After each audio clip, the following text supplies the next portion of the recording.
Nous, nécessairement de le dire, nous sommes toujours reconnaissants de ce que le Seigneur nous accorde.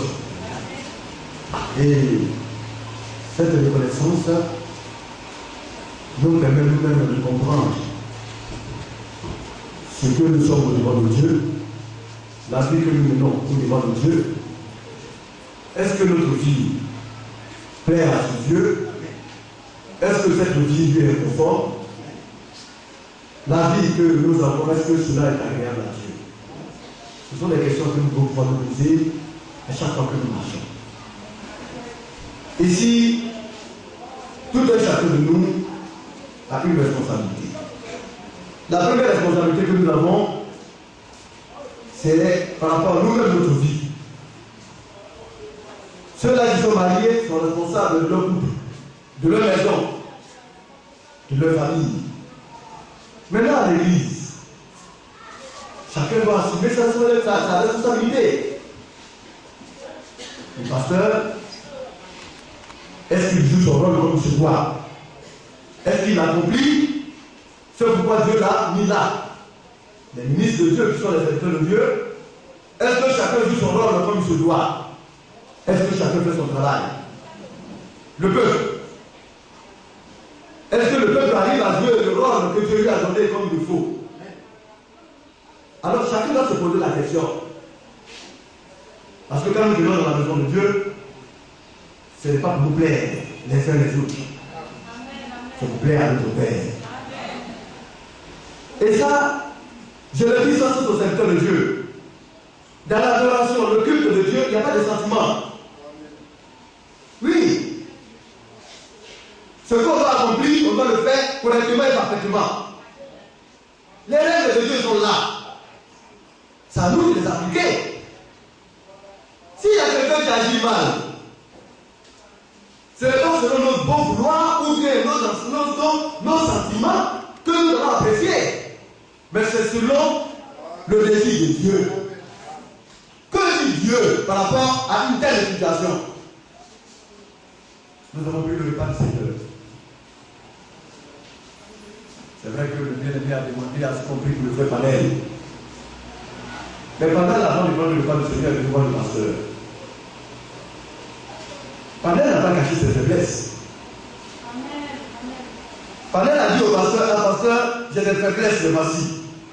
Le pasteur a dit à Panel, va et bats-toi. Fais comme cela, fais comme ceci. Panel a pris le repas du Seigneur. C'est pour dire qu'il se bat. Mais les bien-aimés qui n'ont pas pris le repas du Seigneur, il y a des possibilités. Ils vont nous l'expliquer.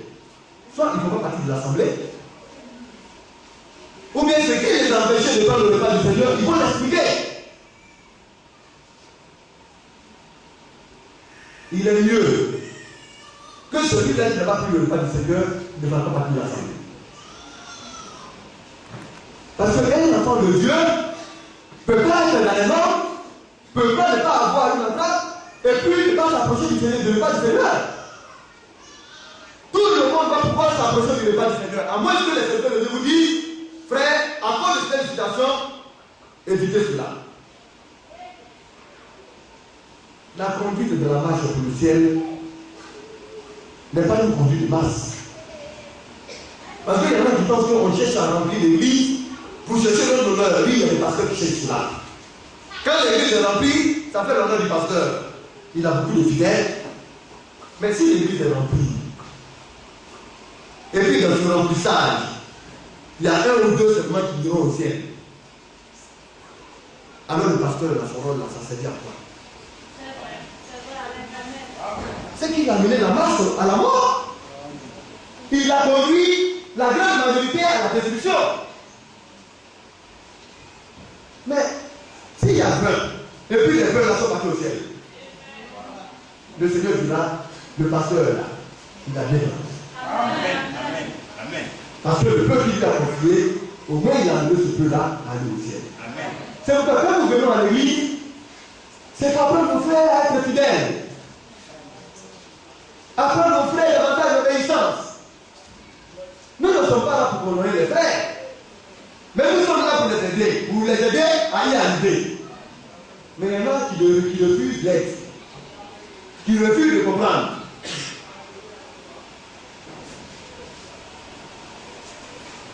Alors, frère, nous allons convoquer une série de personnes.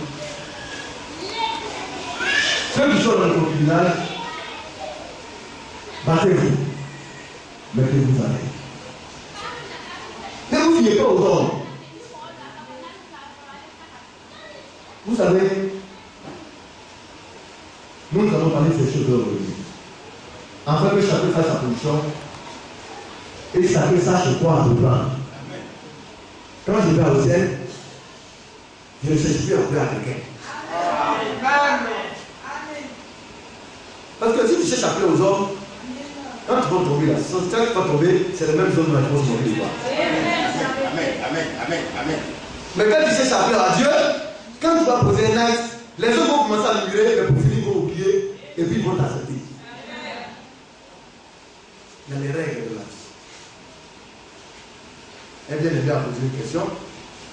Nous allons essayer de répondre.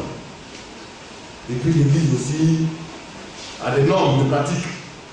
Selon la parole de Dieu, nous allons définir cela. Afin que chacun sache marcher et sache se comporter. Aujourd'hui, le message que je devais apporter, je suis venu, j'ai essayé de préparer. J'ai vu qu'avec tout ce qu'il y a comme situation de l'Église à faire, si je vais rentrer dans tout cela, je ne peux même pas réellement entamer ce que je dois faire. Je suis parmi le message d'aujourd'hui et nous allons parler un peu de la vie de l'Église.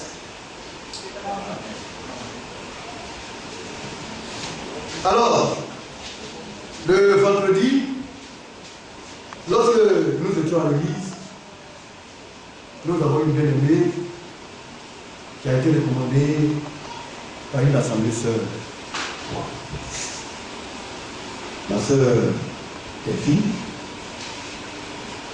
Et quand elle est venue, elle n'a pas encore rencontré les anciens. Normalement, quand un frère vient de l'extérieur et qu'il a été recommandé, la première des choses à faire d'abord, c'est que la personne rencontre les anciens. L'église n'est pas une méthode.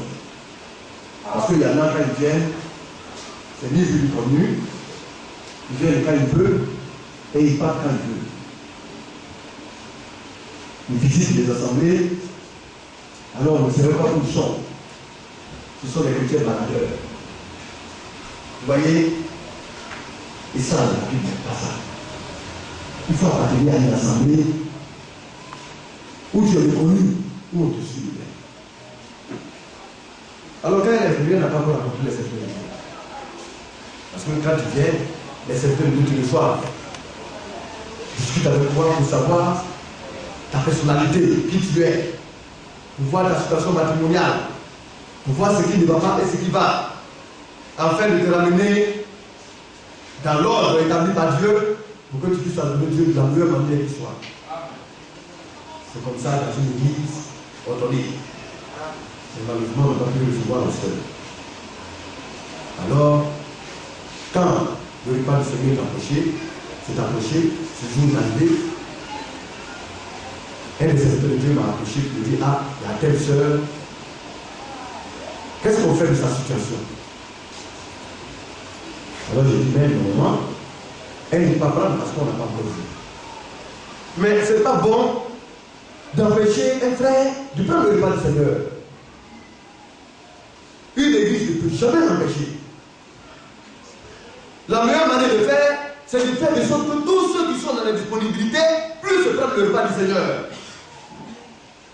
Le souhait du Seigneur, c'est que tout le monde prenne le repas du Seigneur. Alors j'ai dit au frère: bon, on ne sait jamais.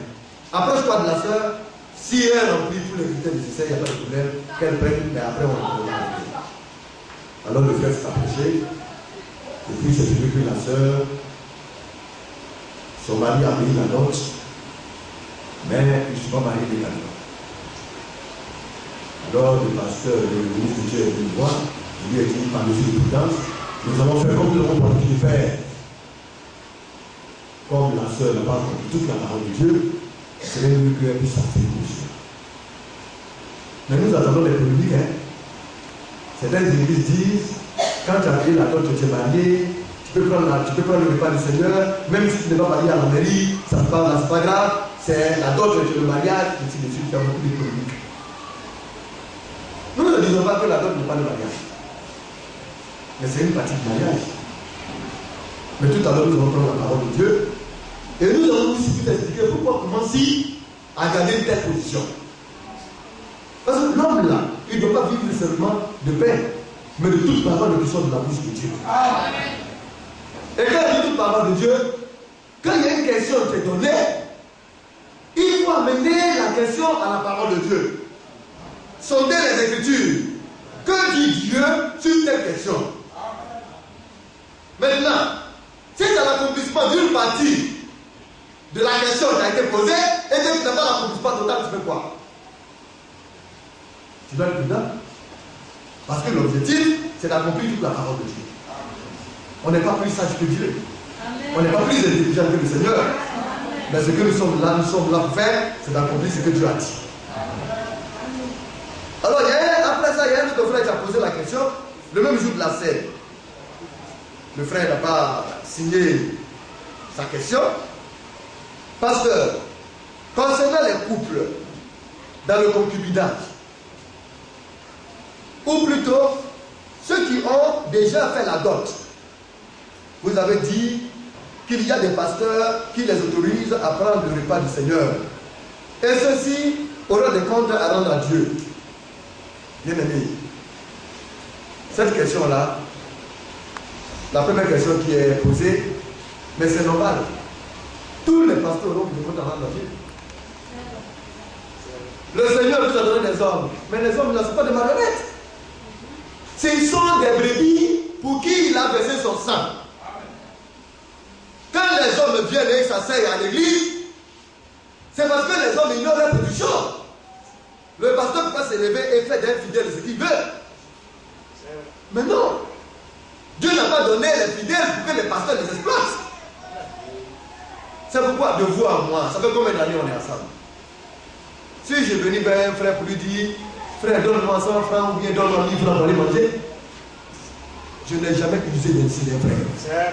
Je n'ai jamais exploité un frère. Mais ce que je me vertu de faire par la grâce de Dieu, c'est de montrer au frère la voie à suivre. C'est de dire au frère, voilà ce que le Seigneur a recommandé. Obéis à cela. C'est tout. Depuis que je sers là, c'est ainsi que je fais. Certains n'ont pas compris. Mais aujourd'hui, beaucoup commencent par comprendre. Mais nous aurons des comptes à rendre. Chaque acte que nous posons, la manière dont nous faisons avec les fidèles, nous aurons des comptes à rendre. Donc cette question est posée. Si le pasteur fait mal, il va rendre compte. S'il fait bien, il va rendre compte. Alors s'il fait bien, quand il va rendre compte, il va dire au Seigneur, voilà ce que j'ai fait, voilà ce que j'ai fait, voilà ce que j'ai fait. Alors le Seigneur dit, il dira, bon serviteur, fidèle serviteur, tu as fait comme ma parole a dit, entre dans la félicité. Mais il dira, c'est un pasteur, mauvais serviteur. Tu n'as pas marché comme il a été indiqué, alors va dans la vie. Il y a des pasteurs qui vont aller en enfer. Vous pensez que c'est un jeu? Il y a des pasteurs de Dieu et il y a des pasteurs du diable. Amen.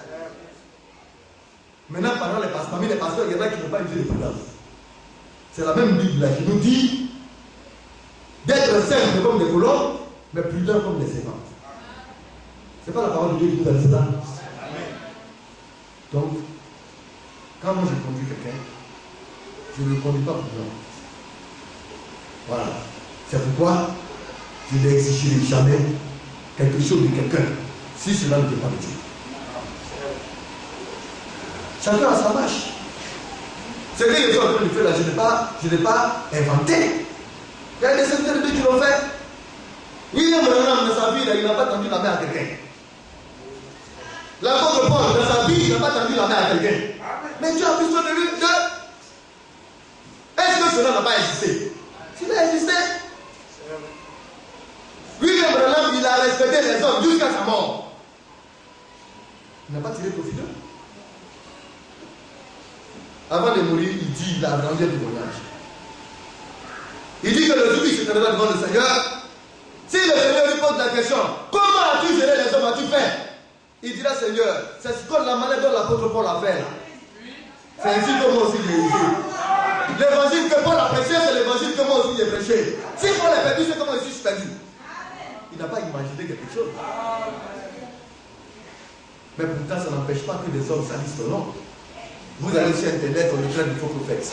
Mais nous, là, nous, on sait que c'est un vrai prophète. Et puis, ceux qui peuvent dire là, ça ne regarde que eux. Mais nous sommes convaincus qu'au temps marqué, ils vont mordre le doigt. Donc, nous, on a l'assurance. Parce que le serviteur de Dieu a fait selon l'Écriture. Nous devons imiter leur serviteur. William Branham, en tant que prophète et messager, nous a ramené à l'enseignement des apôtres et des prophètes. C'est ce que nous essayons de suivre. Maintenant, on me pose des questions. Il y a des pasteurs qui sont partis prendre 2 femmes. Aujourd'hui, qui prêchent la polygamie et autres. Vous savez, la femme que Dieu donne, c'est la forme de bassesse. C'est le côté charnel que Dieu permet à l'homme. Parce que la femme, c'est un être charnel. C'est la faiblesse. Comme Dieu ne veut pas que l'homme se disperse, pour ça que n'importe quoi, il a donné une femme. Le messager William Branham l'a prêché dans la parole de Dieu. Aujourd'hui, de lui, que les hommes tirent aujourd'hui pour créer des doctrines diverses, William Branham a eu une seule femme. William Branham a eu des femmes, hein? Mais pourquoi les pasteurs ne veulent pas imiter la vie de William Branham? Donc, ce que les autres racontent, c'est n'importe quoi. Nous continuons. Le frère dit, mais j'ai une question. Il a dit de la parole de discerner le corps du Seigneur. Car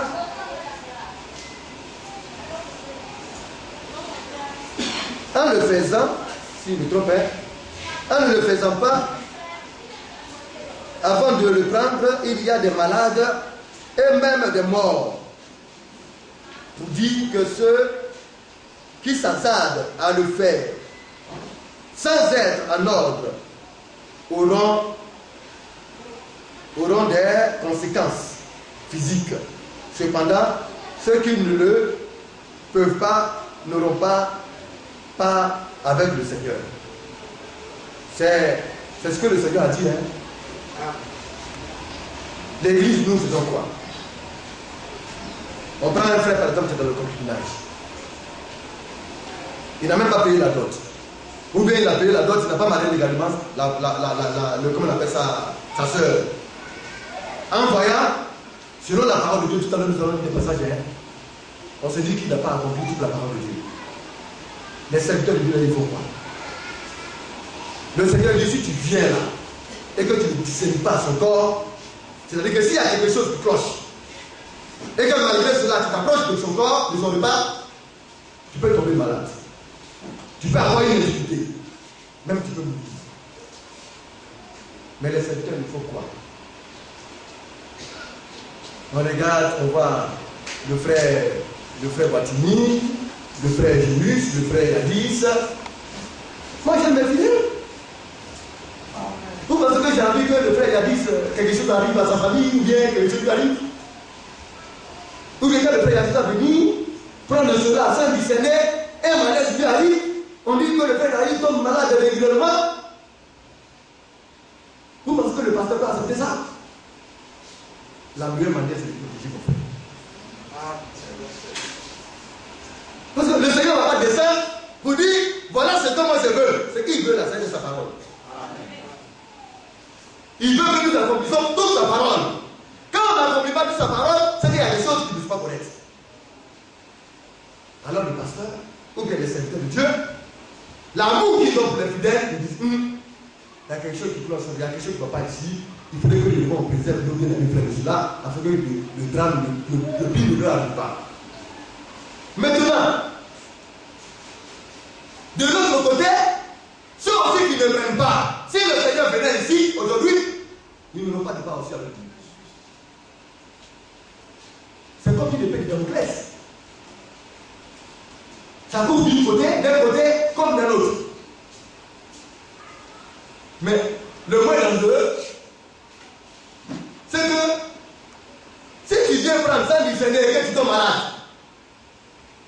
Alors que tu n'es pas en règle, que tu meurs. Bien aimé, est-ce que tu as la possibilité de régler avec quelque chose? C'est fini pour toi? Après la mort, il n'y a plus de... C'est fini. C'est quand on est vivant là qu'il y a la possibilité de... C'est ce que dit le livre d'Ecclésiaste. Un mort ne peut plus louer Dieu. Un mort ne peut plus vivre la parole de Dieu, c'est fini. La position dans laquelle tu te trouves quand tu meurs, c'est dans cette position-là que Dieu lui va te guider. Maintenant, le fait que tu ne sois pas en règle et que tu n'es pas pris, et que le Seigneur, voyant la sincérité de ton cœur, sachant qu'il a des filles qui se battent pour se mettre en règle, le Seigneur, voyant cela, dira: ah, ceux-là sont mes enfants. Si c'est demain qui doit venir, il est souverain, c'est lui qui décide.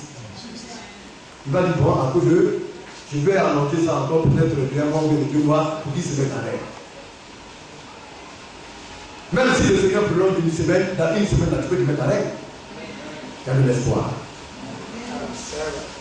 C'est pourquoi il y a de l'espoir pour des frères qui ne sont pas en règle de se mettre en règle. Battez-vous pour vous mettre en règle. Alléluia. Et nous vous exhortons sans cesse à cela.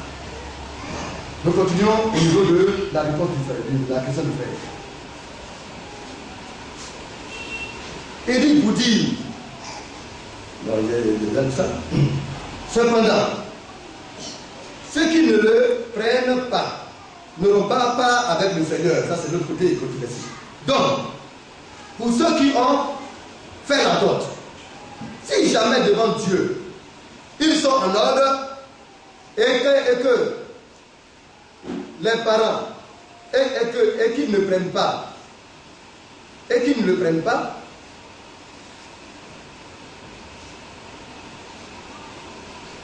pour les... Attendez, je peux le dire, on va aller voir le papa. Les écritures de frère là. Hein, ici. Oui.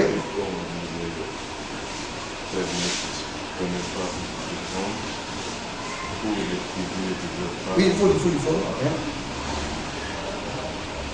Ils sont en ordre et qu'on ne les permet pas de prendre pour les priver de leur part. Cependant, s'ils ne sont pas en règle, malgré la dot, et qu'ils prennent, ils auront des conséquences physiques et même la mort. La dot, est-ce le mariage selon Dieu? Si oui, ne doivent-ils pas prendre? Oui, alléluia. Ça, c'est la question du frère. On n'a pas besoin de savoir quel est le frère qui a réglé la question. C'est pas ça qui est important.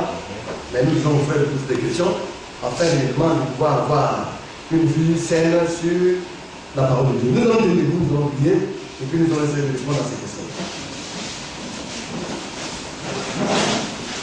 Ensemble, nous allons avoir une prière de Seigneur.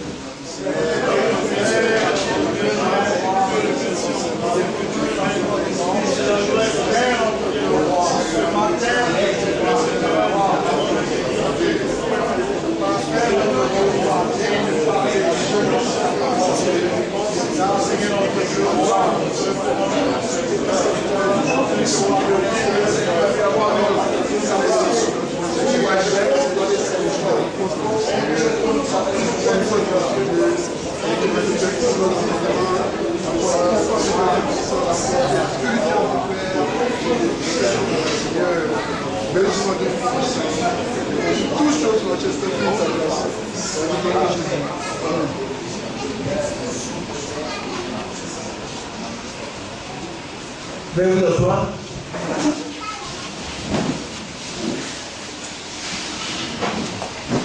Nous allons prendre le livre de Matthieu. Matthieu chapitre 4.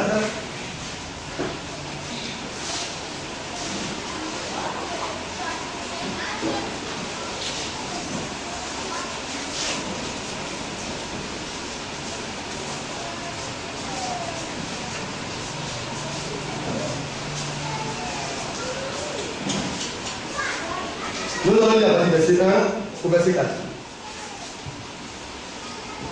Vous prenez note. Matthieu. Chapitre 4. Matthieu, chapitre 4, à partir du 1 verset. Alors Jésus fut emmené par l'Esprit dans le désert pour être tenté par le diable. Après avoir jeûné 40 jours et 40 nuits, il eut faim. Le tentateur s'est approché et lui dit, si tu es fils de Dieu, ordonne que ces pierres deviennent des pains. Jésus répondit, il est écrit, Oui. l'homme ne vivra pas de pain seulement, Oui. mais de toute parole qui sort de la bouche de Dieu. Alléluia. Donc sur ce fait-là, nous devons pouvoir nous accorder. C'est le Seigneur lui-même qui parle ici. La réponse qu'il a donnée à Satan, c'est que l'homme ne vivra pas seulement de pain, c'est-à-dire l'homme, sa vie là, c'est pas pour manger seulement. Quand on parle du pain, le foutou, la tirée, tout cela, c'est ce qui fait le pain. Parce que l'homme pense que sa vie c'est pour manger. Mais Dieu dit, c'est vrai, il mange pour son corps physique. Mais pour sa vie spirituelle, la nourriture de son âme, ce qui est important, c'est toute la parole de Dieu. L'homme ne vivra pas seulement de pain, mais de toute parole. Il dit toutes. De toute parole qui sort de la bouche de Dieu. Bien aimé. Quand on dit toute parole là, c'est quoi? C'est toute la Bible. Amen. Vous allez monter, vous allez descendre. Même le christianisme céleste, même qui dit qu'ils sont traditionnels, même les haristes. Quand ils entendent la Bible, ils disent que c'est la parole de Dieu. La Bible, là, c'est toute la parole de Dieu. Donc, c'est pour dire, le croyant, le chrétien, ce qu'il doit de faire, c'est quand il découvre dans la parole de Dieu, le conseil de Dieu, son devoir, c'est de se soumettre à cela.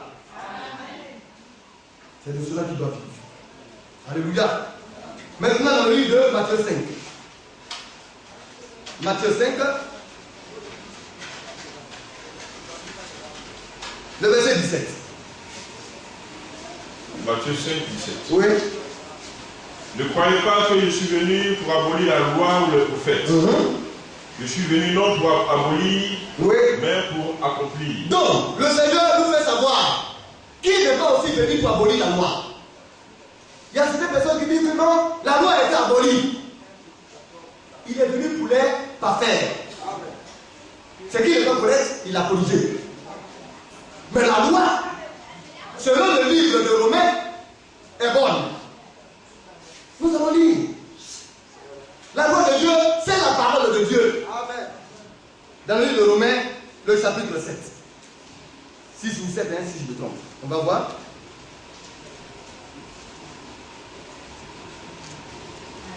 On va lire le chapitre 7. On va lire le verset 7. Romains 7, 7. Oui. Que dirons-nous donc? Oui. La loi est-elle péché? Loin de là. Donc la loi n'est pas péché, ouais. Mais je n'ai connu le péché que par la loi. Car il n'aurait pas connu la convoitise si la loi l'avait dit, tu ne convoiteras point. Et le péché, saisissant l'occasion, produisit en moi par le commandement toutes sortes de convoitises. Car sans loi, le péché est mort. Pour moi, étant autrefois sans loi, je vivais. Mais quand le commandement vint, le péché reprit vie, et moi je mourus. Ainsi, le commandement qui conduit à la vie, le commandement de Dieu qui conduit à la vie, oui, se trouva pour moi conduit à la mort. Puisqu'il n'y a personne qui peut arriver à vivre là pour le commandement. La loi a donné force au péché. Or l'homme est né dans le péché. Quand tu nais net, le péché s'attache à toi. Donc à cause de la loi, le péché est devenu puissant. Alléluia. C'est la loi qui a donné force au péché. Oui, frère, nous continuons. Verset 11. Car le péché saisissant l'occasion me conduisit par le commandement et par lui me fit mourir. Oui. La loi donc est sainte. Donc la loi de Dieu est sainte. Oui, la loi est sainte. Oui. Et le commandement est saint. Le commandement de Dieu est saint. Oui. Juste et bon. Alors le commandement est juste et saint, juste et bon. La loi est sainte. Le commandement de Dieu est saint, juste et bon. Ce qui est saint, ce qui est juste et ce qui est bon, c'est ce que nous recherchons. Oui, frère. Ce qui est bon a-t-il donc été pour moi une cause de mort? Loin de là. Mais c'est le péché, afin qu'il se manifeste comme péché en me donnant la mort par ce qui est bon, et que par le commandement, ils deviennent condamnables au plus haut point. Nous savons en effet que la loi est spirituelle. Alors la loi est spirituelle, oui.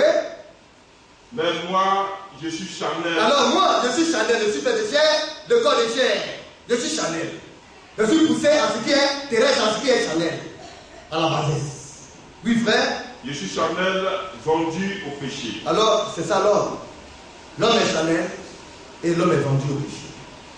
C'est pourquoi, ayant été vendu, alléluia, le diable nous a tous rachetés. Le Seigneur maintenant est venu payer maintenant le plus fort entre les mains du diable pour nous arracher. Oui, frère, nous continuons. Écoutons bien.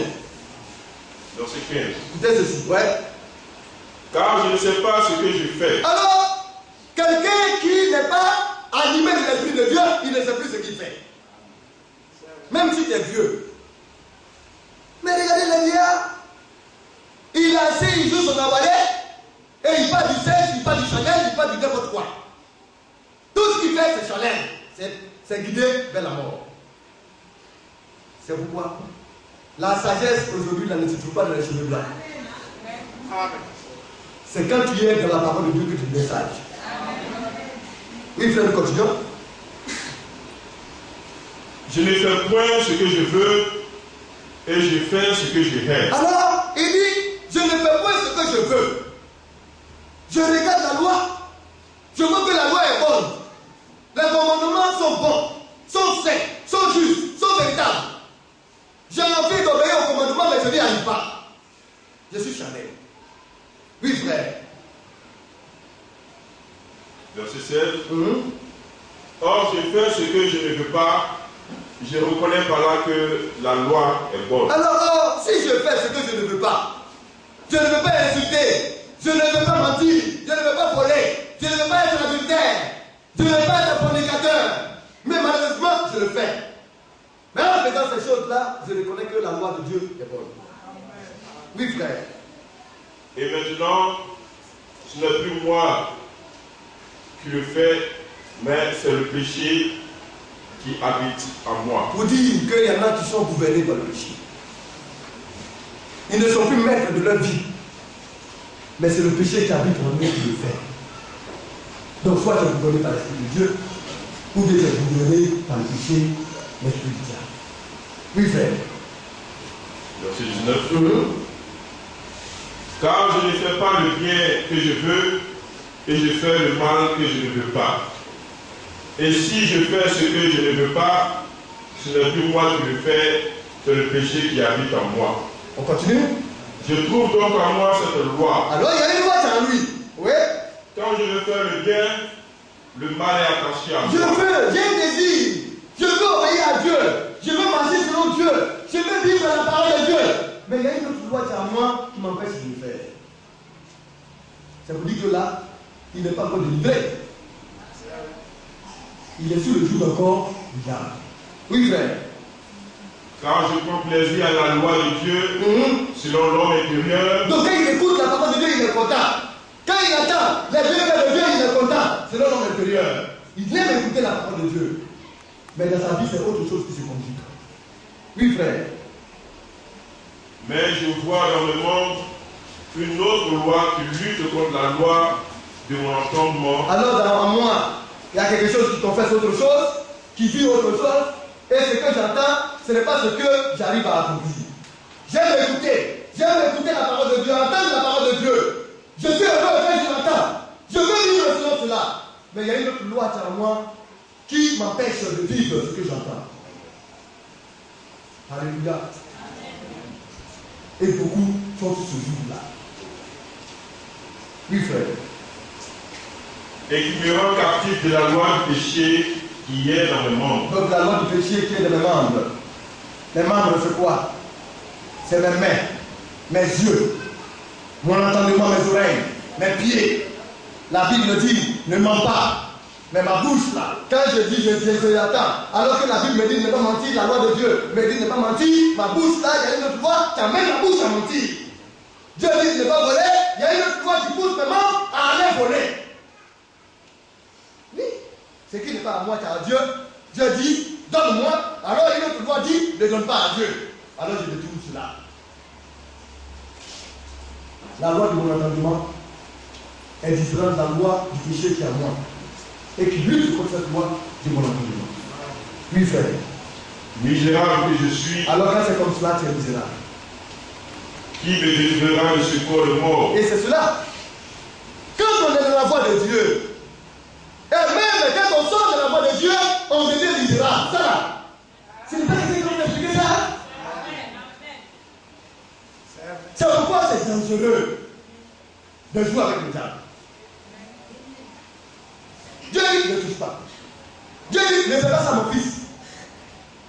Mais nous, d'abord on s'en va et on veut jouer. Quand le diable là nous saisit, c'est à ce moment-là qu'on prend conscience qu'on est en danger.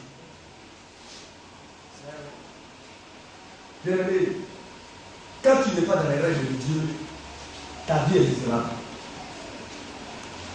Tu te poses la question, mais qu'est-ce qui se passe? Ton cœur est en train de tenter à chaque fois. Quand il y a un petit mouvement qui se passe, tu trembles. Le foi te saisit. Parce que tu n'es pas dans l'inquiétude. Tu n'es pas en toi la certitude. Tu n'es pas en toi tous tes sens. Tu as peur de n'importe quoi et de n'importe qui. Si le Seigneur vient aujourd'hui, pour toi c'est fini. Si tu meurs aujourd'hui, pour toi c'est fini. Pourquoi? Parce que tu es dans l'illégalité. Mais quand tu es dans le droit chemin, quand tu dors, ton sommeil est paisible.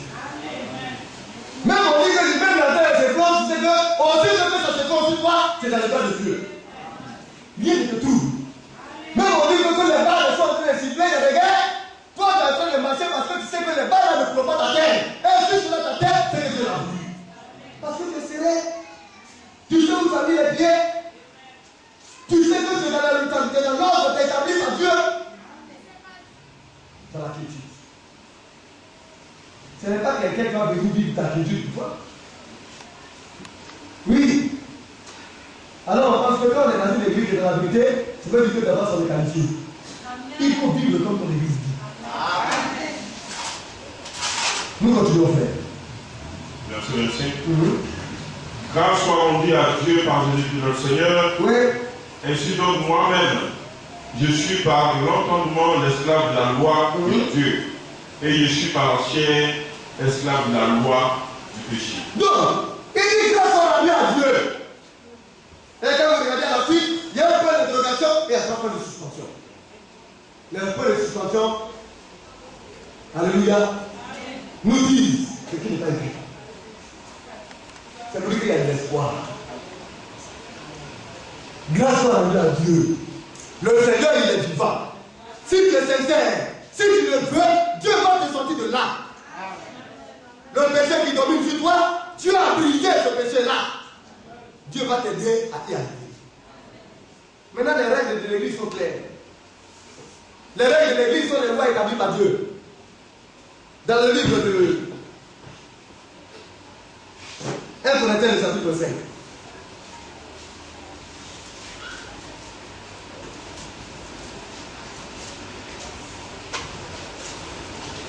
On lit avec le verset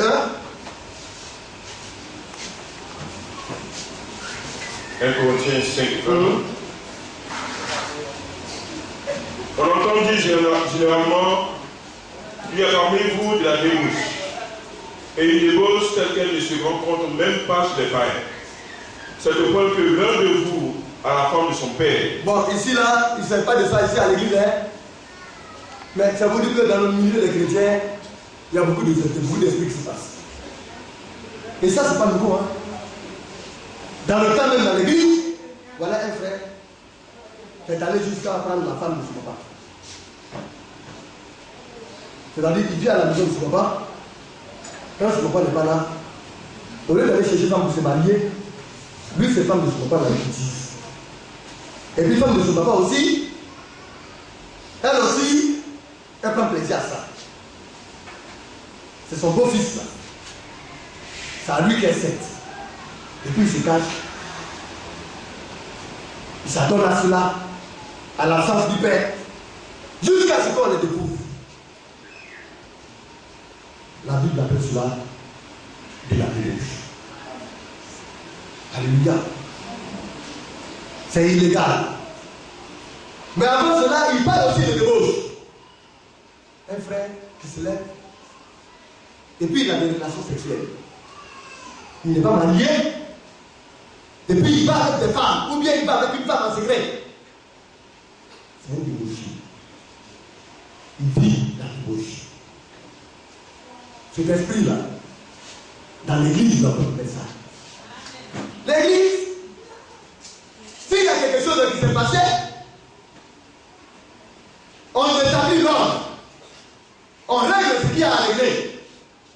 On aide le frère ou de la sœur à se mettre dans la légalité du Seigneur, afin de continuer d'adorer Dieu, et que le diable ne puisse pas les assaillir pour les détruire. Alors l'église veille à cela. S'il fait plus, il a des démangeaisons sexuelles. Mais la meilleure manière, c'est d'accomplir la parole de Dieu. Amen. Nous avons dit cela. Alors qu'est-ce qu'il fait? S'il n'arrive pas à se maîtriser, il prie Dieu. Et puis le plus tôt possible, il cherche une soeur qu'il aime et qu'il aime. Et puis il se marie. Alors le Seigneur a institué cela pour éviter la débauche. Parce que la débauche, c'est un esprit que le Seigneur n'aime pas. Bien aimé, nous continuons.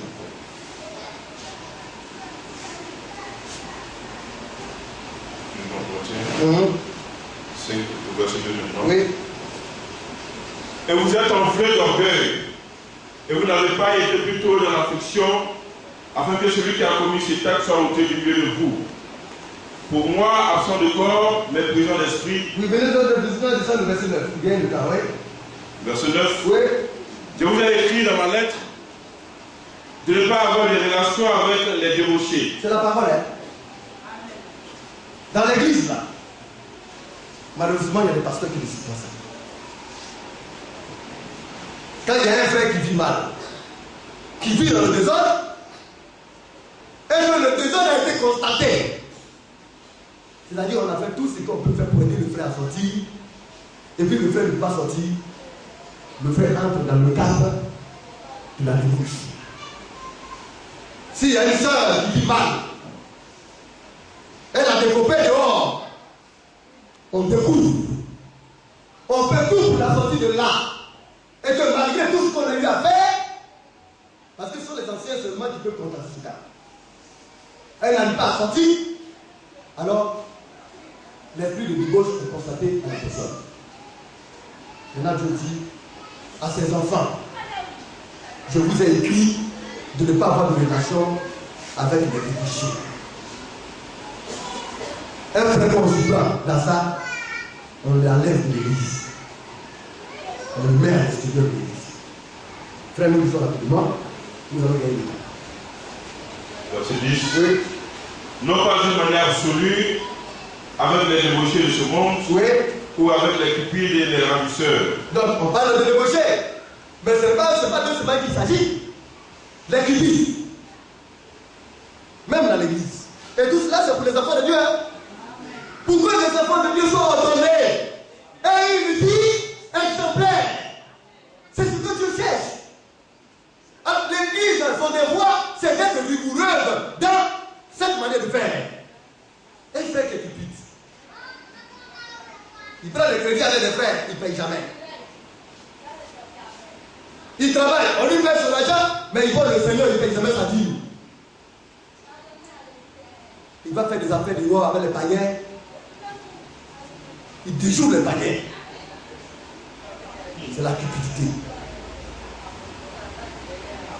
Alors le Seigneur dit, même les cupides, les idolâtres, les voleurs, les ravisseurs, ceux-là réellement qui profèrent des injures. Oui, frère, nous continuons. Ou les ravisseurs, Oui. ou les idolâtres. Oui. Autrement, vous voudrez sortir du monde. Donc, pour les mondains, ça c'est leur manière de faire. C'est leur manière de se comporter. Ça c'est normal. Maintenant, pour les frères, oui frères. Maintenant, ce que je vous ai écrit, c'est de ne pas avoir de relation avec quelqu'un qui, selon mon frère, est débauché, un frère qui est débauché, ou cupide, ou idolâtre, ou outrageux, ou ivrogne, ou ravisseur, de ne pas même manger avec un tel homme. C'est la parole. Amen. Si toi tu ne crois plus spirituel, et qu'à partir de ce jour, l'église dira que ce frère ou bien cette soeur n'ait pas de relation avec la personne, va, toi qui es spirituel, va parler avec eux, va manger avec eux. C'est là que tu vas comprendre qu'on ne se moque pas de Dieu. Amen. Oui, frère, il dit Qu'ai-je en effet à juger ceux du dehors? Les païens là, laissez-les, c'est le monde qui les juge. Oui. N'est-ce pas ceux du dedans que vous avez à juger? Pour ceux du dehors, Dieu les juge. Dieu les juge. Ôtez le méchant du milieu de vous. Mais ceux qui sont dedans, nous devons ôter des frères méchants. Les frères qui vivent mal, qui se comportent mal, qui ont eu une mauvaise manière d'être. On doit les ôter du milieu. Quand l'Église fait cela, Dieu lui-même il est content. Et c'est à ce moment-là que Dieu dit, mon peuple est un peuple saint. Maintenant, on va aller dans le livre de, pour gagner le temps, dans le livre de Romains, le chapitre 13. Mais avant cela, vous devez voir que ce qui a été cité là, si le Seigneur dit de les ôter, vous devez savoir que ces personnes qui s'adonnent à ça ne retireront pas de de Dieu. Voilà, le frère, l'Église Satia l'a fait lire la dernière fois, et ça, il faudrait que également le frère le sache. Dans le livre de 1 Corinthiens 6, le verset 9 à 12, on va lire ça rapidement. 1 Corinthiens 6, et puis nous allons revenir à Romains 13. 6, ouais. Verset 9, après le verset 9 à 12. Rapidement. 1 Corinthiens 6, après le verset 9. Ne savez-vous pas que les injustes n'hériteront point le royaume de Dieu? Ne vous y trompez pas, ni les débauchés, ni les idolâtres, ni les adultères, ni les efféminés, ni les homosexuels, ni les voleurs, ni les cupides, ni les ivrognes, ni les outrageux, ni les ravisseurs n'hériteront le royaume de Dieu. Donc on les a cités, hein? Il ne faut même pas hériter le royaume de Dieu. Amen. Si un pasteur est honnête et qu'il voit un frère se comporter de la sorte, entre nous, il va le laisser dans l'église, il va bouffer son argent, alors que lui il ne sait que le frère là, il ne l'a même pas. Ce pasteur a devenu injuste. Oh, si juge le frère selon la parole de Dieu, le frère peut retourner et puis se repentir. Parce qu'il a été jugé. C'est pourquoi dans les questions de Dieu, il ne doit pas avoir de sentiments. C'est la vie des enfants de Dieu qui est en jeu. Parce que selon les Écritures, quand on le juge ainsi, le frère qui a été jugé, il aura honte. S'il est de Dieu, il va venir se repentir pour dire, je reconnais que j'ai mal agi, frère, aidez-moi. Les anciens vont le recueillir pour dire, frère, ce qu'on a prononcé sur le frère, à partir d'aujourd'hui, laisse tomber, c'est fini. On a retrouvé le frère, il s'est repenti, on réhabilite le frère. Parce que Dieu a toujours les bras grandement ouverts. Amen. Mais avant de juger le frère de la sorte, c'est parce que le frère s'est comporté très mal. Mais c'est les administrateurs qui doivent veiller. Les frères qui préparent les dîmes. On les convoque une fois, deux fois, troisième fois. Le frère rentre dans le cadre réellement d'un voleur. Parce qu'il vole les deniers de l'État de Dieu. Même les impôts. Si les impôts viennent se plaindre de la maison des frères, les anciens doivent être Dieu. Un frère, c'est un citoyen normal. Amen. Exemplaire, digne. Dans tous les domaines, il est un modèle. C'est ça le christianisme. Mais aujourd'hui, les chrétiens aujourd'hui sont en train de perdre des repères. Ils sont en perte de repères. C'est malheureux.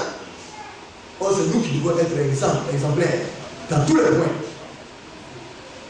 Oui, frère, nous continuons rapidement. Verset 11. Et c'est là ce que vous étiez. Quelques-uns d'entre vous. Oui. Mais vous avez été lavés. Nous avons été lavés. Oui. Mais vous avez été sanctifiés. Nous avons été sanctifiés. Mais vous avez été justifiés. On a été justifiés, oui. Au nom du Seigneur Jésus-Christ. Dans le nom du Seigneur Jésus-Christ. Et par l'Esprit de notre Dieu. Et par le Saint-Esprit qui nous a donné. Donc, on n'a pas besoin de courir du territoire pour que réellement toujours ton rôle, bien aimé. Les anciens doivent être rigoureux dans l'église. C'est cela. Comme les frères doivent être rigoureux dans leur foyer. Il faut ça. Ah, c'est la bataille. Le combat là, c'est contre le diable. Si tu veux croiser les bras, il va t'envahir. Il faut lui montrer que toi tu es résistant, spirituel. Que tu mènes la bataille. Parce que tu as l'amour de Dieu. Oui, frère, nous allons aller dans le livre de Romains. Romains, le chapitre 13, rapidement. Écoutez bien. Avant le verset 1. Romains 13 à partir du verset. Écoutez bien. Que toute personne soit soumise aux autorités supérieures. C'est la parole, hein. Et puis c'est un ordre. Que toute personne, si tu es un homme, ça s'adresse à toi. Et surtout aux enfants de Dieu. Que toute personne soit soumise aux autorités supérieures. Amen.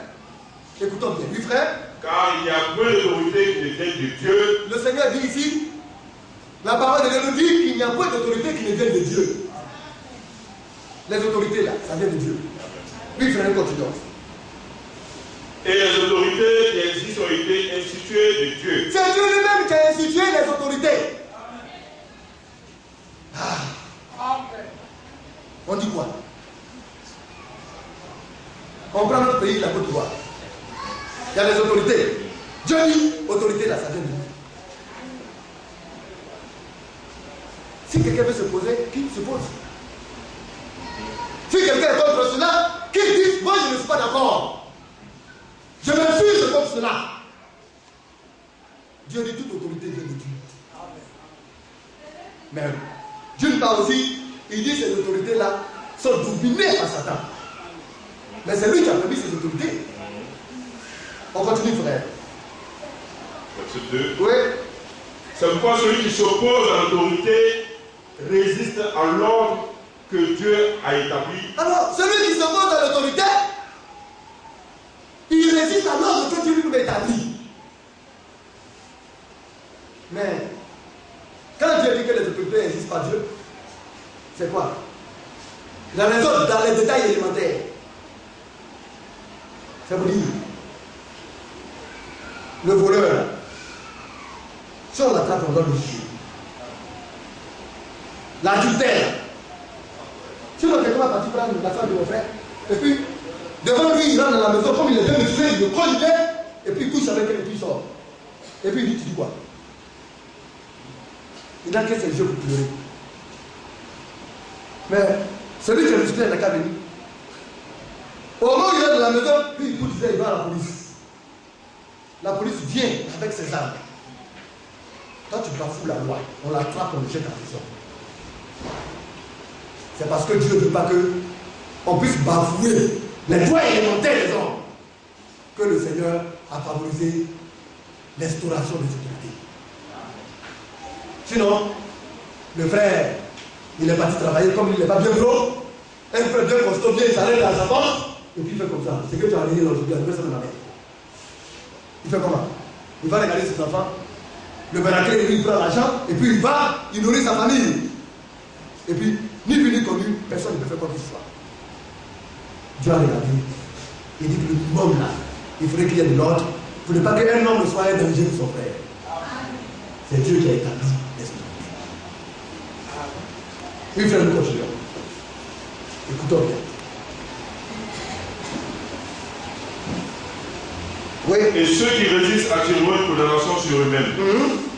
Ce n'est pas pour une bonne action, c'est pour une mauvaise que les magistrats sont à redouter. Donc, un magistrat, le juge là, mais si tu es honnête, tu ne voles pas, tu ne demandes pas, tu ne tues pas l'homme.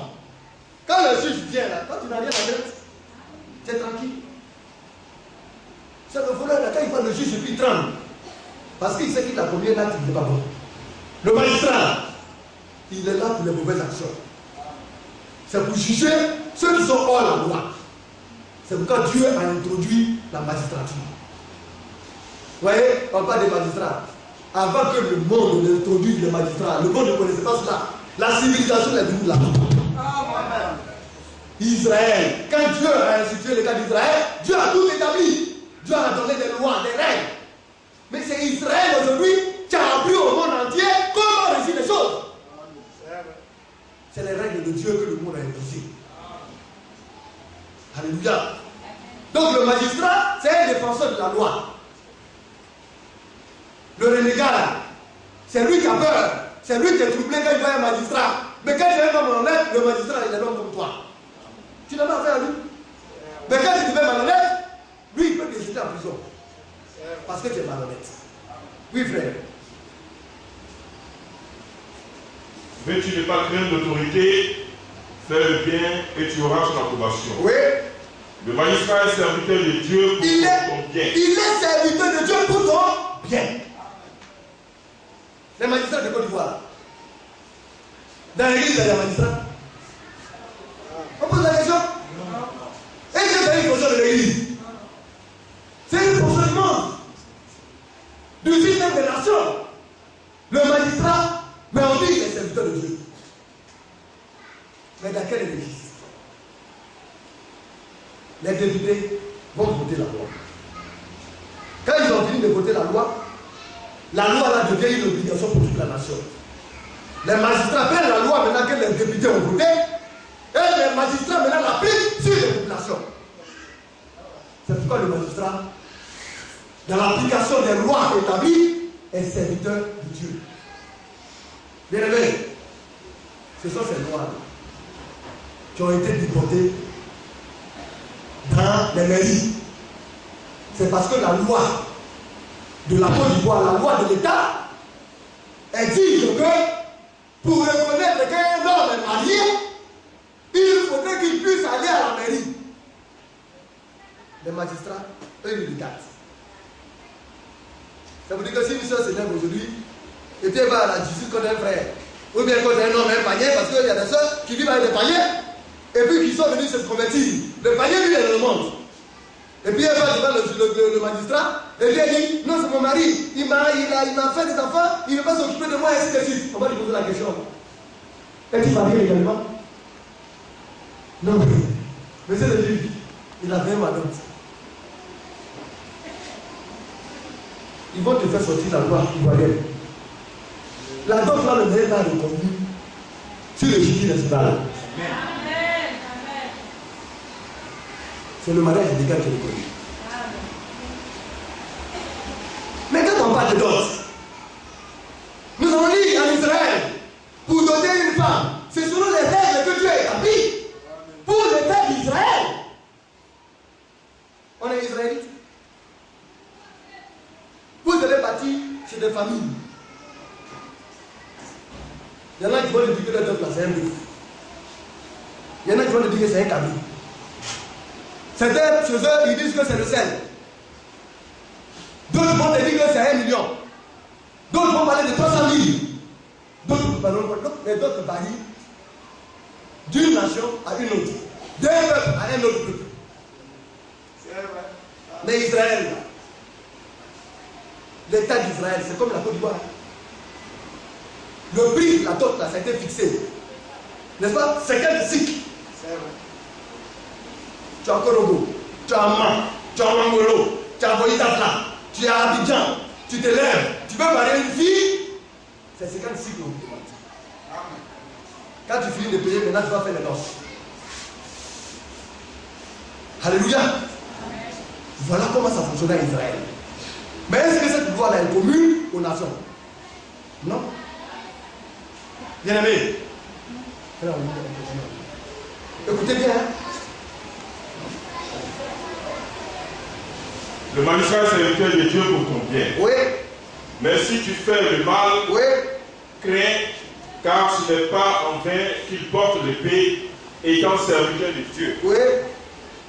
Pour exercer la vengeance et punir celui qui fait le mal.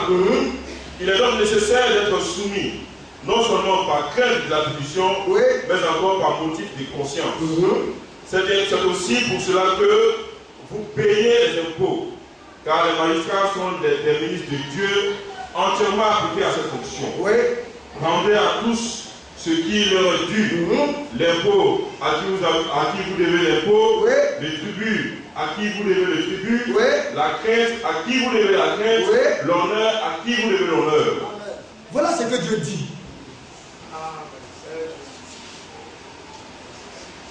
Bien aimé, tu es parti voter ta femme.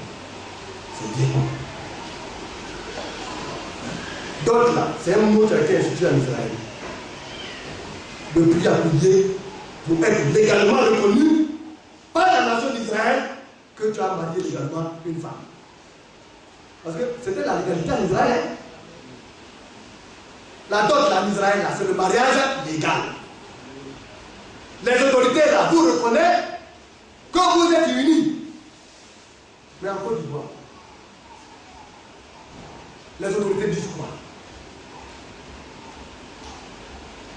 Les autorités disent le mariage légal, c'est la mairie. Si tu as marié, tu n'as pas marié une femme à la mairie, le pays dans lequel tu vis là ne te reconnaît pas comme étant dans la légalité. Nous, l'Église, on fait quoi? On fait quoi? On dit aux frères, va payer ta dot. Je connais dans des endroits où on dit dot là, c'est 5 francs. 5 francs avec une paire de coulades. Quand tu as dit payer 5 francs, donc ça dit quoi? Que les frères nous disent, si un frère a payé d'autres, mais en même temps l'église ne peut célébrer, et puis ils commencent à vivre dans leur foyer. Mais les frères ne font pas ça. Quand les frères finissent de payer d'autres, on dit on est parti marier d'abord avant de vivre dans le foyer. Ça veut dire que le mariage n'est pas encore conçu, mais on va prendre le livre de l'homme.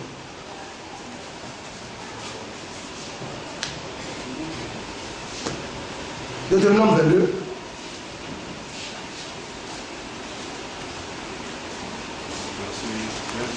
Oui, il a pas dit verset. Ouais, tu peux lire avec verset 13. Mais bon, on va penser le verset 13. Sinon, je vais vous qu'on lit avec verset 13. Mais tu peux commencer le verset 13. Si un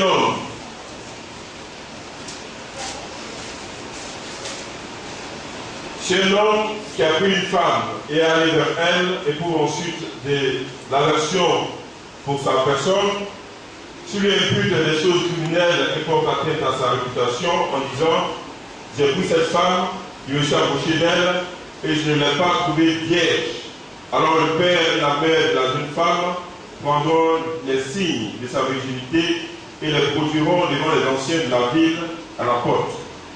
Le père de la jeune femme dira aux anciens, j'ai donné ma fille en mariage à cet homme et il a pris en aversion. Il lui impute des choses criminelles en disant, je n'ai pas trouvé ta fille vierge. Or, voici les signes de sa virginité, voici les signes de virginité de ma fille. Et ils déploieront son vêtement devant les anciens de la ville. Donc, la loi, ça c'est en Israël, hein? On parle d'anciens, de la vie, de l'aimer. Tu as Abidjan. Si on veut faire comme Israël, on va chercher les anciens de la vie d'Abidjan. Qui sont les anciens de la vie d'Abidjan, c'est qui? C'est les anciens de ton église. Je pose une question, hein? Ah, il faut chercher les anciens, parce que c'est devant eux que tu fais le mariage. À Jérusalem, il y a les anciens de Jérusalem. À Samarie, il y a les anciens de Samarie. Quand il y a un problème, on prend le problème, on va devant les anciens. Même pour marier là, c'est devant les anciens là. On prend les deux parents et puis devant les anciens, on paye la note. C'est les anciens qui décident des règles et des lois établies par Dieu. Il dit que 2,36 ans. Faire un service, puis de des disciplines, de touch. Vous êtes chez l'ancien, vous mangez l'ancien dans la barrière. C'est qui l'ancien là-dedans? Elle a dit, c'est n'importe quoi. On prend les règles d'Israël, on n'entre même pas dans les détails, dans le fonctionnement de l'État d'Israël, et on veut les imputer aux nations. C'est n'importe quoi. Oui, frère, nous continuons.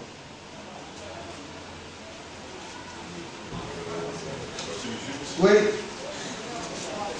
Les anciens de la ville saisiront alors cet homme et le châtiront. Donc, les anciens de la ville, c'est eux qui vont juger, qui vont décider. Oui, frère, nous continuons. Et parce qu'il a porté atteinte à la réputation d'une vierge d'Israël, Oui. ils le condamneront à une amende de 100 cycles d'argent. De 100 cycles d'argent. Parce qu'il a porté atteinte à une vierge d'Israël. Le frère, il n'a pas été sérieux. Il a menti sur sa soeur parce qu'il a vu notre soeur, il veut la prendre. Mais je vous dis, les anciens d'Israël, là, ce sont les juges, les magistrats. Nous, nos magistrats, ils sont au tribunal d'argent. Ils ont confirmé des lois des mairies. C'est pourquoi quand vous m'allez dans la mairie prendre la loi, vous voyez la nouvelle loi qui a été votée, on dit que l'homme et la femme sont égaux. Voilà. À la mairie, là, tous les frères qui sont fiancés là, Simeon, quand on vous dit ça, ce qui a été dit à l'Assemblée nationale, ça a été disposé à la justice. Et maintenant, ils ont maintenant relayé les lois dans les mairies. Selon le mariage, on va vous dire, à partir d'aujourd'hui, monsieur et madame, vous êtes tous les responsables de l'élément de votre famille. C'est ce qui va être dit. On va vous dire ce qui a été foutu à l'Assemblée nationale et qui a été donné aux magistrats. Maintenant, pour une dot, et puis il faut faire quelque chose à la fille de quelqu'un. On va l'amener au village. Tu vas sentir ce dot là. C'est ce qui est venu à ton combat. Les hommes ne comprennent pas. Oui, frère, nous continuons. C'est vrai. Verset 19. Oui. Et parce qu'il a porté atteinte à la réputation d'une vierge d'Israël, il le condamnera à une amende de 100 cycles d'argent, Oui. qu'il donnera au père de la jeune femme. Elle restera sa femme et il ne pourra pas la renvoyer tant qu'il vivra. Oui. Mais si le fait est vrai, Oui. si la jeune femme ne s'est point trouvée vierge, on fera sortir la jeune femme à l'entrée de la maison de son père. Elle sera lapidée par les jeunes de la ville et elle mourra parce qu'elle a commis une infamie en Israël. Et en se prostituant dans la maison de son père, tu ôteras ainsi le mal du milieu de toi. Donc vous voyez, la même notion d'ôter le mal du milieu du peuple là. C'est l'Église. Chez nous là, comme nous sommes dans la grâce et que Jésus c'est bon, et qu'il aime toujours acheter les hommes, il dit écartez-le de l'église, il n'a qu'à sortir, mettez-le en dehors de l'église, il peut se repentir et puis venir. Dans ce temps-là, on t'attrape, on te tape, on te tue. Ça dit que toi c'est fini. Ôtez le mal, le méchant. Quand on t'attrape là, tu es dans l'illégalité là, on te met devant tout le monde et puis on te maltraite. Maintenant dans ça, on regarde et puis on cherche les vieilles. Es-tu vieille? Quand ton mari est parti avec toi là, est-ce que ta vie a été conservée? Dans l'église des nations, on ne parle plus maintenant de l'activité. Même si tu as connu 1000 hommes et que tu viens, Jésus-Christ t'a lavé, tu es vieille. Et sans passer de l'église, tu deviens une vierge sale. Ou bien une vierge forte. Mais nous parlons de vierge sage. N'est-ce pas? Parce que nous avons été lavés, nettoyés par le sang de l'agneau. Nous devenons une cassette vierge, nos sœurs. Alléluia. Oui, frère, nous continuons.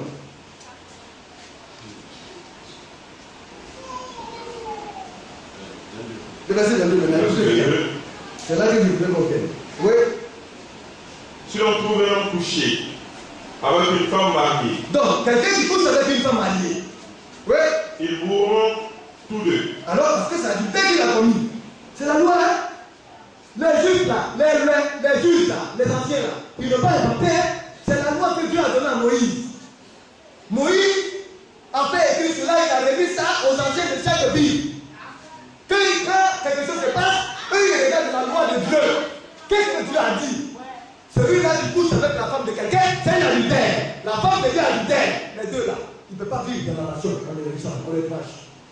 On les met devant tout le monde, on les lapide, on les tue, et puis c'est tout. Alléluia. Et quand on le tue, celui qui a, dont sa femme l'a trompé là, lui il devient célibataire, il cherche une autre femme. La femme dont le mari l'a trompé, elle devient célibataire, c'est un autre mari. Mais les deux adultères sont ôtés du milieu du peuple. Oui frère, on continue. Verset 3. Oui. Si une jeune femme vierge est fiancée et qu'un homme la rencontre dans la ville et couche avec elle, oui. Vous les amènerez tous deux à la porte de la ville, oui. Vous les lapiderez et ils mourront. Donc, même les fiancés, c'est pourquoi une seule fiancée, on ne peut plus briser les fiançailles. Parce que la fiancée est considérée comme étant la femme de quelqu'un. On ne peut plus rien faire. Mais je vous dis, hein, il y a des pasteurs aujourd'hui qui brisent les fiançailles. On vient devant le peuple de Dieu, devant le Seigneur, on prend le Seigneur à témoin, on dit à partir d'aujourd'hui, tel frère, tel frère, sont fiancés, regardez les liens, devant Dieu, on les présente devant du Seigneur, et devant tout le peuple de Dieu, devant une foule de témoins. Et puis maintenant, le pasteur, il a le courage de venir le midi, frère, vraiment la soeur là, elle se comporte mal, et comme elle se comporte mal, à partir d'aujourd'hui, on brise les fiançailles, il paye les nuits. Si c'est pas content de police, je vais monter 3 personnes. Si j'ai beaucoup, ça va être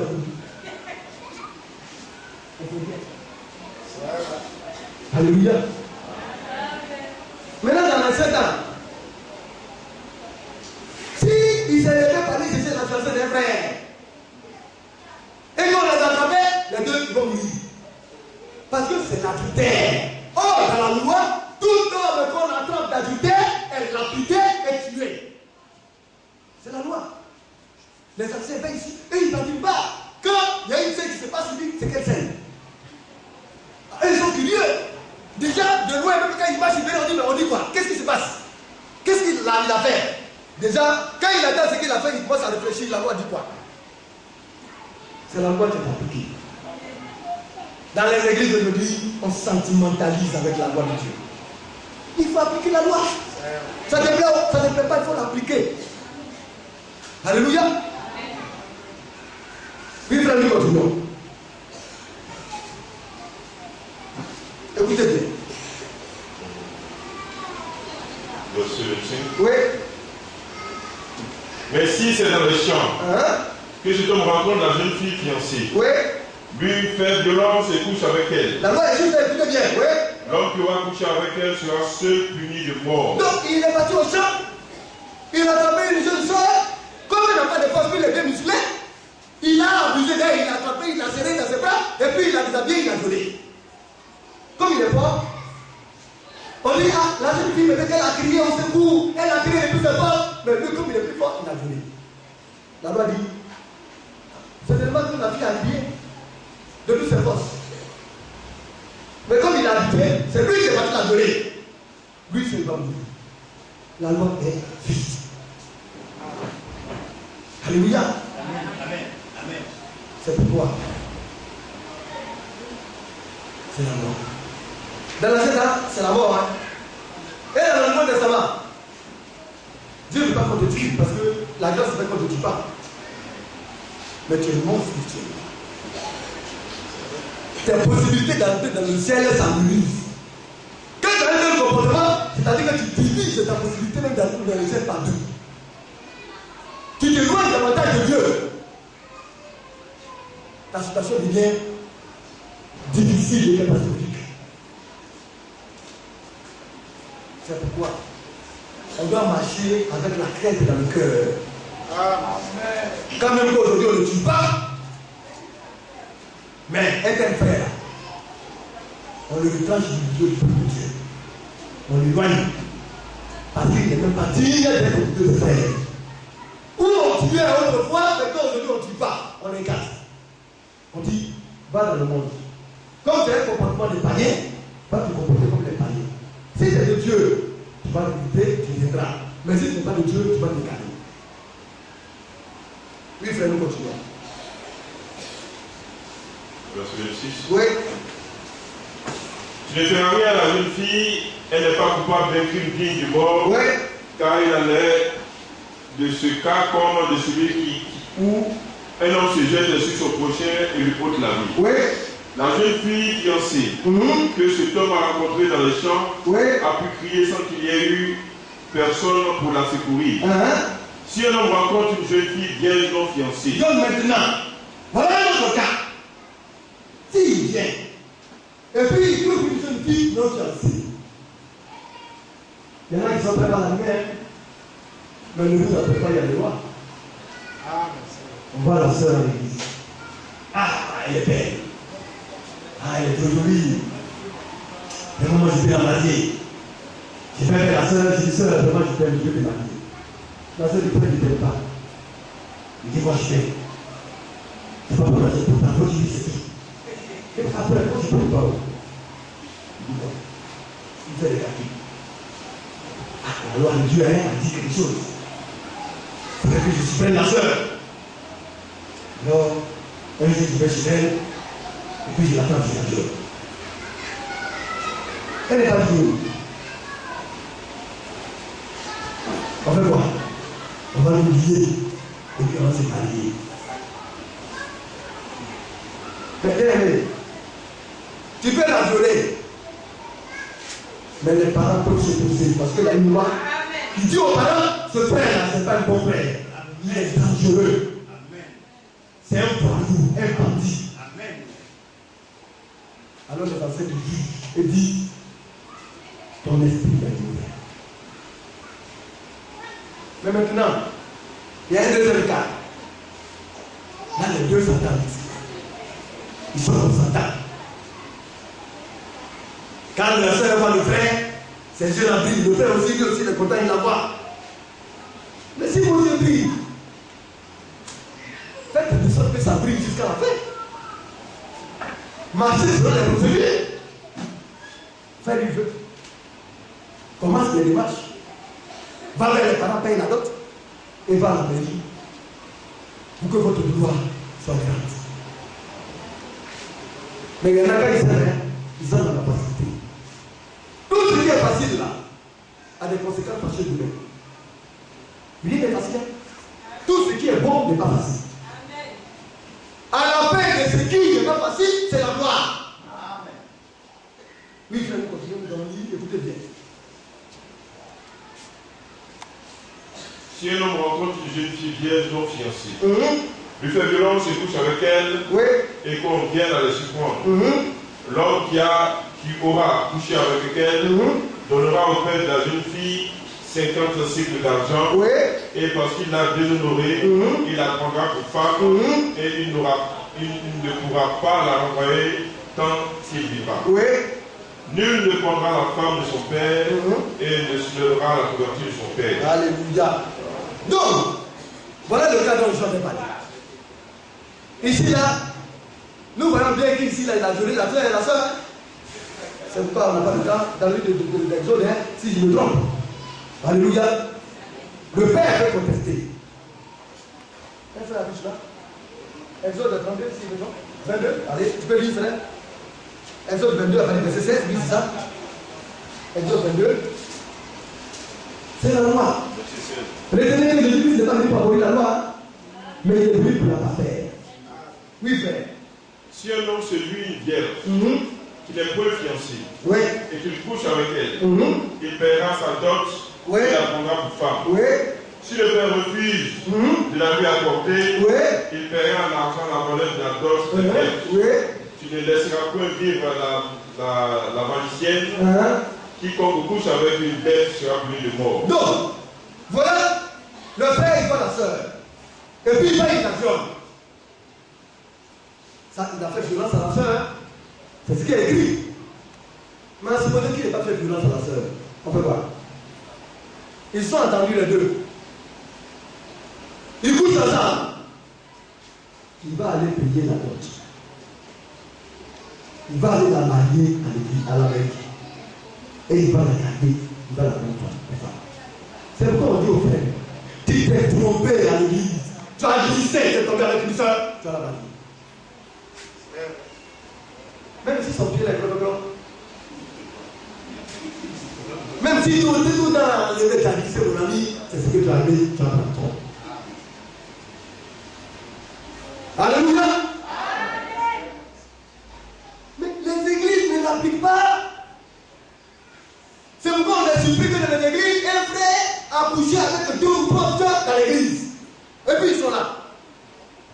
Le frère a parti prendre sa soeur. Et puis Kofi est déjà passé là-bas avec moi. Quelle image ça donne à l'église? Vous tombez avec ta femme. Même si elle est plus vieille que toi. On va appliquer la loi. Le Seigneur n'a pas appliqué la loi, mais il n'a pas fait. Cette loi n'a pas voulu. C'est pour qu'il y ait de l'ordre dans l'église. Alléluia. Alléluia.